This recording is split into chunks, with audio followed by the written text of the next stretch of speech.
সুপ্রিয় দর্শক, আমি অ্যাস্ট্রোলজার কেসি পাল। আমরা আজকে আসবো অর্থ, শিক্ষা এবং কর্ম কোথায়।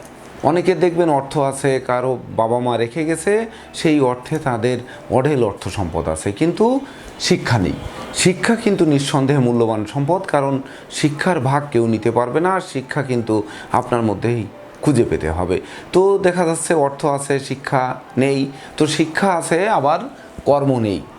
আবার কর্ম আছে, তার শিক্ষা নেই, অর্থও নেই। অনর্গল খেটে যাচ্ছেন বা দিবারাত্র খেটে যাচ্ছেন, কিন্তু কোনো রকমে কর্ম পাচ্ছেন না। সেটি কোথায়, হাতের কোথায় খুঁজবেন? সেক্ষেত্রে কিন্তু আমাদের কয়েকটি জায়গা আমি লাল চিহ্ন দিয়ে দেখাবো। সেই জায়গাগুলো যদি আপনারা দেখেন এবং লক্ষ্য করেন, তাহলে আপনারা খুঁজে পাবেন যে আপনাদের অর্থ, শিক্ষা, কর্মের একটা সংমিশ্রণ ঘটবে। যখন সংমিশ্রণ পাবেন, তখন দেখবেন আপনাদের বিশেষ করে এই একই সঙ্গে বিদ্যা থাকবে, বুদ্ধি থাকবে, জ্ঞান থাকবে, গরিমা থাকবে। তো এটি আমরা কোথায় খুঁজব? বিশেষ করে দেখবেন অর্থ, শিক্ষা এবং কর্মের সঙ্গে সম্পৃক্ত রয়েছে আপনাদের কল্পনা শক্তি। কতটা কল্পনাপ্রবণ মানুষ আপনি, এমনকি আপনাদের প্রতিভা এর ভিতর কিন্তু জড়িত রয়েছে, যে আপনার প্রতিভাবান মানুষ নাকি প্রতিভা আপনার নেই।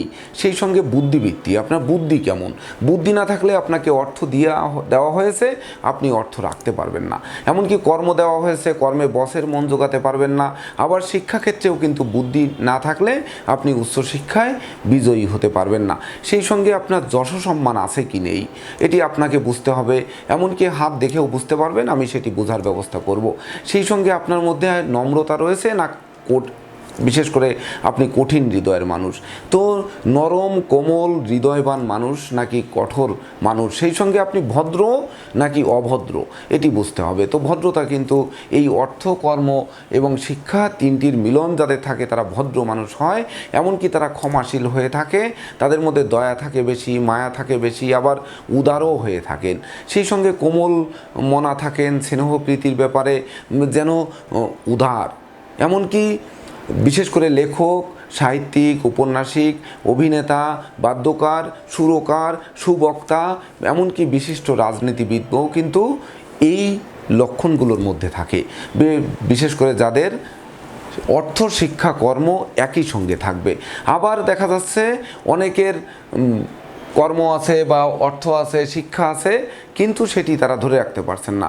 দেখবেন যে আপনাদের মধ্যে অনেকের মধ্যে থাকবে তোতলামি, কথায় জড়তা, কথা বেঁধে যাচ্ছে, স্মৃতিশক্তি ধরে রাখতে পারছেন না। স্মৃতিশক্তি যদি, স্মরণশক্তি যদি না থাকে, আপনি অর্থ কোথায় রেখেছেন, আপনার সম্পদ, সোনা গহনা কোথায় রেখেছেন, এটি যদি স্মরণে না রাখতে পারেন, হারিয়ে যায়, তাহলে কিন্তু আসলে আপনার এই অর্থ, কর্ম, শিক্ষায় একসঙ্গে মিলন ঘটবে না। সেই সঙ্গে বুদ্ধির যাদের জড়তা থাকবে, তারা কিন্তু প্রকৃত, বিশেষ করে এই ধন সম্পদ, সম্পত্তি বা অর্থ, কর্ম, শিক্ষা এগুলো ধরে রাখতে পারবে না।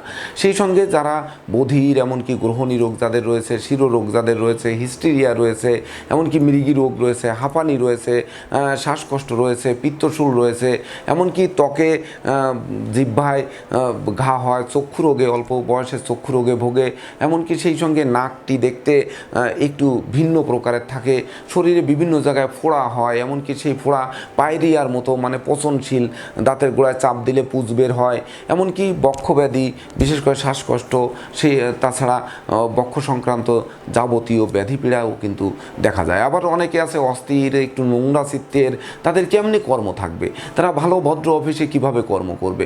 সেই সঙ্গে অনেকে কূটবুদ্ধি সম্পন্ন, কুটিল। তো কুটিল যদি একবার ধরা খায়, তাহলে তার হাতে কিন্তু কর্ম, শিক্ষা, অর্থ একই সঙ্গে ধরা দেবে না।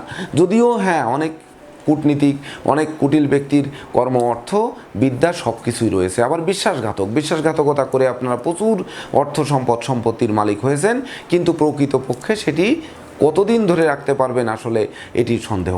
উৎপাতের ধন চিৎপাতে যাবে কিনা, সেটি লক্ষ্য রাখতে হবে।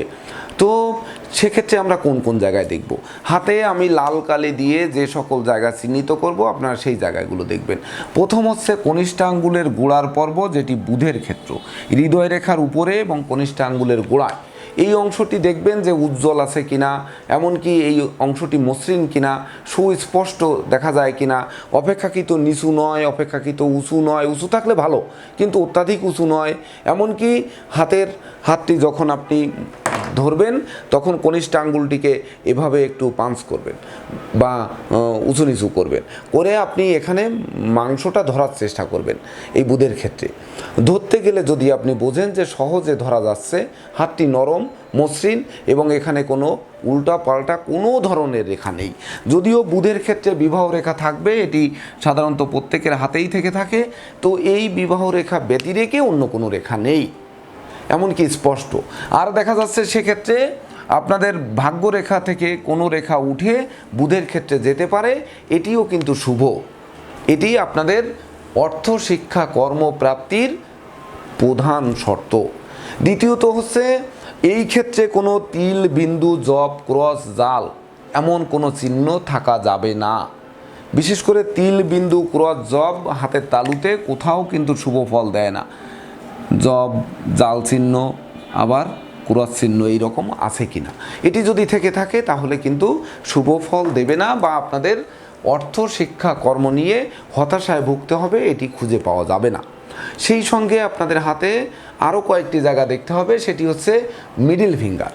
মিডিল ফিঙ্গারের আপনারা দেখবেন যে মিডিল ফিঙ্গারের যে দ্বিতীয় পর্বটি, এই দ্বিতীয় পর্বের নিচের অংশে যেটি অশ্লেষা নক্ষত্র বুধের অংশ, অর্থাৎ একটি পর্বে 3টি নক্ষত্র থাকে।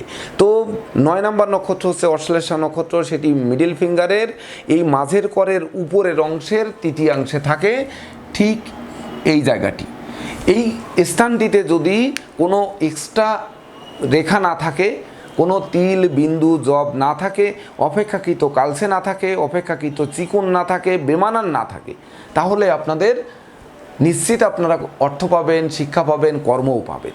আবার একই সঙ্গে দেখবেন যে রিং ফিঙ্গার, যেটি আমরা এই বিবাহের রিং পরি, রিং ফিঙ্গার আপনারা বুঝতে পারছেন বা আমি হাতে ধরে দেখাচ্ছি, এই রিং ফিঙ্গারের চূড়ার পর্বে, অর্থাৎ এই মাথার পর্বের যে করটি রয়েছে এইভাবে আপনি করে চাপ দিবেন।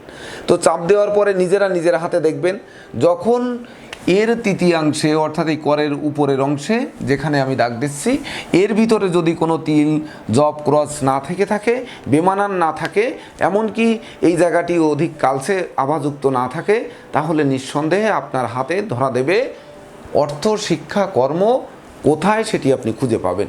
এটি হচ্ছে জ্যেষ্ঠা নক্ষত্র, বৃশ্চিক রাশির জ্যেষ্ঠা নক্ষত্রের অবস্থান। তাছাড়া কনিষ্ঠ আঙ্গুলের গোড়ার পর্ব, লিটল ফিঙ্গার, অর্থাৎ এই লিটল ফিঙ্গারটি আপনি চাপ দিয়ে ভাঁজ করে দেখবেন। বুধের ক্ষেত্র যখন দেখতে হবে তখনই কিন্তু এটি নজর দেওয়া যাবে। এটি মীন রাশির রেবতী নক্ষত্র অর্থাৎ শেষ নক্ষত্রের স্থান। তো এই কনিষ্ঠ আঙ্গুলের গোড়ার পর্বে যদি কোনো তিল বিন্দু জব না থেকে থাকে, বেমানান না থেকে থাকে, কালসে না থেকে থাকে, চেপটে না যায়, তাহলে আপনার এই অর্থ শিক্ষা কর্ম খুঁজতে হবে না। তো এই অর্থ শিক্ষা এবং কর্ম ধরে রাখতে পারবেন কি পারবেন না, সেটি দিয়ে আপনার কতটা বিজয়ী হবেন, সেক্ষেত্রে কিন্তু আপনাদের দেখতে হবে যে অর্থ শিক্ষা কর্মে আপনাদের যশ আছে কিনা, খ্যাতি প্রতিপত্তি আছে কিনা, সেটি রবির ক্ষেত্র দেখতে হবে। এমনকি অর্থ দীর্ঘস্থায়ী হবে কিনা, প্রতিষ্ঠিত হবেন কিনা, এই অর্থ সুখ শান্তি দেবে কিনা, নাকি এই অর্থ অনর্থের মূল হবে, সেক্ষেত্রে আবার শুক্রের ক্ষেত্র দেখতে হবে। আবার বৃহস্পতির ক্ষেত্র দেখতে হবে, আপনার সেই কর্মে পদোন্নতি প্রতিষ্ঠা যশ সম্মান এগুলো দেবে কিনা, বা রবির ক্ষেত্র দিয়ে সেগুলো বিচার করতে হবে। কিন্তু আসলে আপনারা বেকার পড়ে থাকবেন কিনা, বা অর্থের অভাবে আজীবন ভুগবেন কিনা, সেই সঙ্গে শিক্ষায় মূর্খ হবেন কিনা, বা শিক্ষা গ্রহণ করেছেন কিন্তু সেই শিক্ষার বাস্তবায়ন ঘটাতে পারছেন না, তো সেক্ষেত্রে হাতের এই 3টি জায়গা আপনারা একটু লক্ষ্য রাখুন। যদি এই 3টি জায়গা 3 আর 1 4টি জায়গা যদি আপনাদের শুভ থেকে থাকে, তাহলে নিঃসন্দেহে আপনাদের অর্থ শিক্ষা এবং কর্ম কোথায় সেটি আপনারা খুঁজে পাবেন।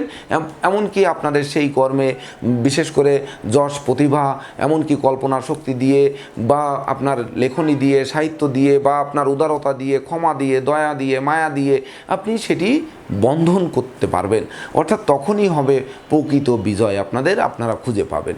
তো দর্শকবৃন্দ, আপনাদের যদি ভিডিওটি ভালো লাগে তাহলে আপনারা কমেন্ট বক্সে জানাতে পারেন, এবং এর পরবর্তীতে আপনারা কী ধরনের ভিডিও দেখতে চান সেটি একই কমেন্টে লিখতে পারেন। তাছাড়া বিশেষ করে আপনাদের সত্যিকার অর্থে যদি কর্ম অর্থ এবং শিক্ষার স্থান আপনারা খুঁজে পান, নিজেরা ঘরে বসে হাত দেখে, তবেই না আমি আমার শ্রম সার্থক মনে করব। তো ধন্যবাদ সবাইকে, আপনারা ভালো থাকুন, সুস্থ সুন্দর থাকুন, আপনাদের জীবনে কর্ম অর্থ শিক্ষায় ভরপুর থাকুক এই প্রত্যাশায়।